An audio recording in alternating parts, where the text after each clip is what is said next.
Greetings and welcome to STEM Inspired, where we utilize personal stories and experiences to interest the possibility of a STEM profession in adolescence. I'm your host, Jacob Zendejas. Today on the show we have a scientist. When they were younger, they made DNA jewelry, they enjoyed drawing and art, and they're a fan of Harry Potter. Please give a warm welcome to Ashley Walters. Can you tell us your name and what you do for a living? My name is Ashley Walters, and I work as a senior scientist at Eurofins Lancaster Laboratories. Okay, interesting. And what is it like to go to work? It's exciting. I think one of the best parts about my job is that every day I'm learning something. And even when I'm interviewing candidates, people always ask, what's the favorite thing about your job? And I can very honestly say I love it because I still feel like I'm a student who's always growing and learning. Really love that about my job. Okay. It's inspiring. I do a lot of liquid separations. So I work with proteins. They're called antibodies. They work with your immune system in your body. It's what helps you when you're sick. So I'm trying to separate them from whatever solution they're in using other solutions and pressure. And the simplest way I can think to describe it is, it's called chromatography, and that literally translates to separation of color. Granted, what I'm doing is not separating colors. If you've ever had a marker and dabbed it on a paper towel and spilled some water on it, and you kind of see it separate and cool and grow, and you might see green or something separate into yellow and blue, might pull out from that green spot that you initially made. So that's kind of how you can think of what I'm doing in a simple way. And what is the best part about your profession?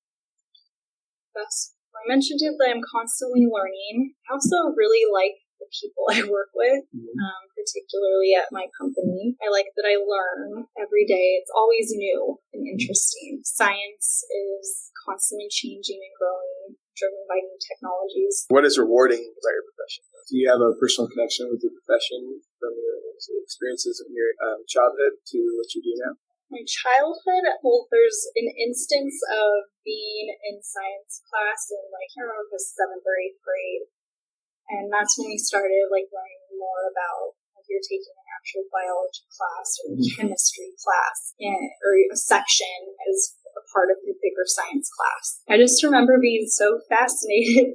We were making, DNA jewelry and learning about, base pairing, and we were learning about it by making jewelry, and I just thought the jewelry was really fun to make, and I was wearing, DNA jewelry, which today I would love a piece of DNA jewelry. Please get me a pair of DNA, double-stranded helix earrings. It definitely comes full circle when you're realizing you're helping everyday people. It could be your mom, your dad, your neighbor, your little brother, your little sister, anybody who's related to you. Medicine affects everybody. It's in everybody's lives. What I'm doing every day in the lab, trying to help ensure that we're putting out safe medicine. I think that's really impactful. And so when you were younger, around 8 to 14, what did you imagine you would do for work? My 8th grade yearbook, I pulled it out recently in my move. So I literally wrote in my, what do you want to be when you grow up? That I wanted to become a lawyer and then a Supreme Court justice, which I'm not. The thought a lawyer right now is not something that interests me. I don't like confrontation arguments.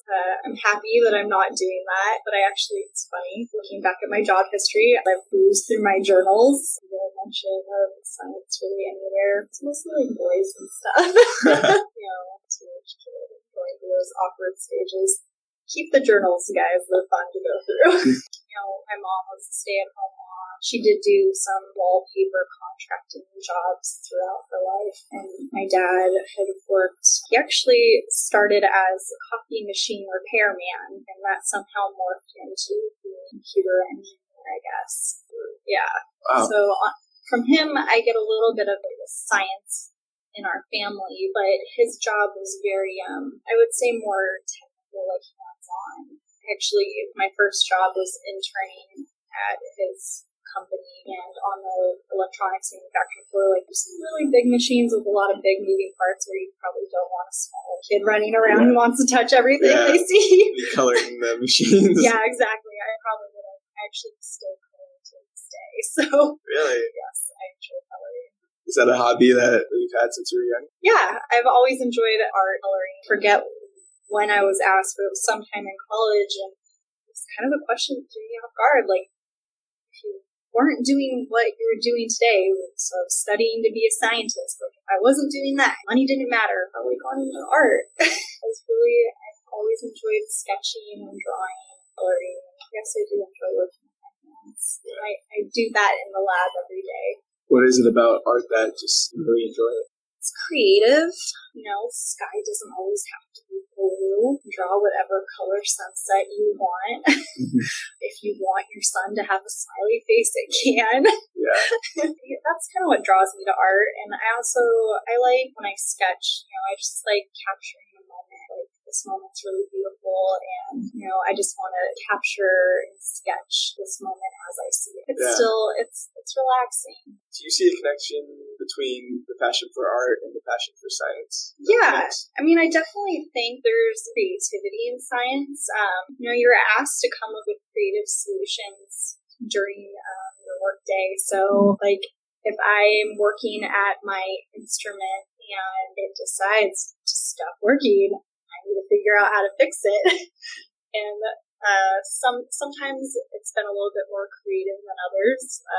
Literally sticking some tissue paper to stop a leak, or sometimes I have to really get in there, and I equate it to being a plumber. Some days I feel like a plumber because a lot of it is like plumbing. You're dealing with liquids going through tubing, so you're always trying to stop the leaks, prevent the leaks, and get in there with wrenches to make the connections tighter. And what advice would you give to children who would like to enter a STEM profession? I'd always say follow your passion, because if you're doing what you love, you'll never work a day in your life, because nobody likes to work.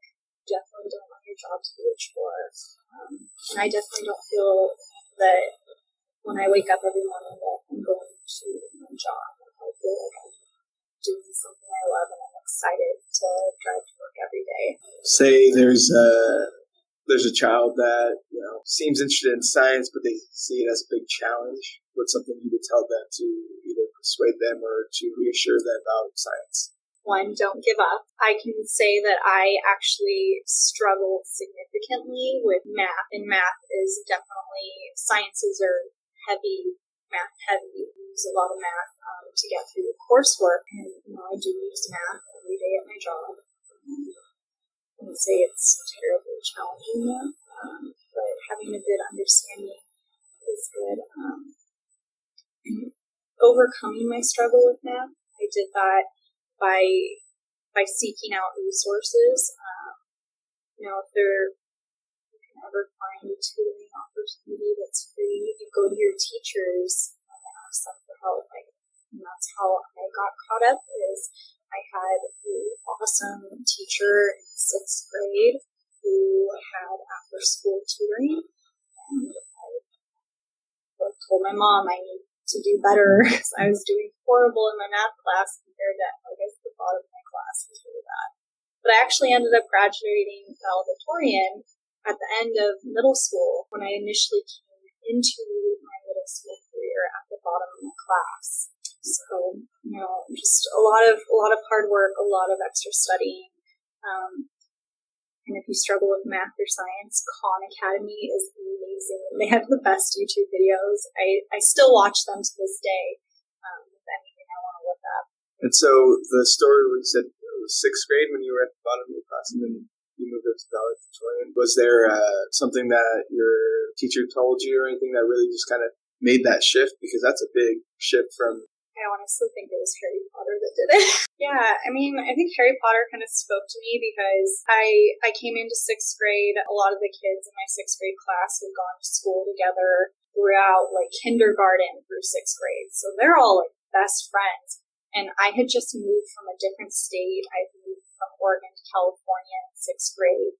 And I think Harry Potter just really spoke to me, and, he was kind of an outcast in the book, and, I think he struggled in Professor Snape's class. Granted, I didn't have any teachers that I saw like Professor Snape, but I definitely had struggles for sort.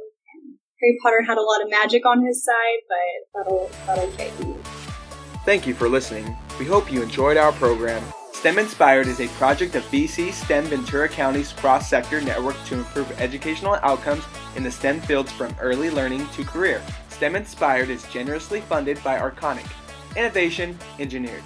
Please join us next time as we continue to dive into the lives and experiences of STEM professionals. As always, I'm Jacob Zindahaz. Discover new things. You never know when an interest can become a passion that can change the world. This has been STEM Inspired.